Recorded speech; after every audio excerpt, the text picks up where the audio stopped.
Hi, so I wanted to show you how to input evidence on jump rope and then subsequently grade it.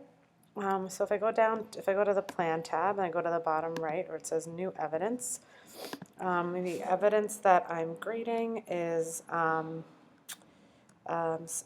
is a literary analysis response on the color of water. So you can tell it was a literary analysis and the color of water. So it was a response paper. And the type is a paper. You can put a description if you'd like. I don't always do that. I do put in the due date. So the due date was Friday the 22nd. And I'm going to go ahead and save that. That's all you need to do. So now I look over here and I see that this is here. So when I put this in, I put it in my first ELA class. All of my courses are linked, which I'll show you at another time. But once I put this evidence in here, since my courses are linked, I think I can actually see it if I do it here. Since my courses are linked, then it goes into other courses. So I don't have to submit a new piece of evidence on every single course if it's the same course. So all of my English 11 classes have the same evidence, so I always just link them together. You can certainly add evidence and take it away if you need to in one course. So this, I'm clicking on the literary analysis response, and now I have to link it to the outcome targets that I'm using. So the outcome targets for this are be precise, demonstrating control of mechanics through sentence construction, and discern, and that is reading with focused attention to author's craft, structure, content, and style. And also communicate. Sorry, this is a little bit slow, but at least I'm showing you. Communicate, and that is the skillfully and purposely organizes writing in this one. Okay, so now that's all set up. So I can go to the grade tab, and I'm going to refresh to show the latest. Synchronizing. So if I go down, you see that I'm looking at evidence. On the left-hand side, this shows all my evidence. So if I click on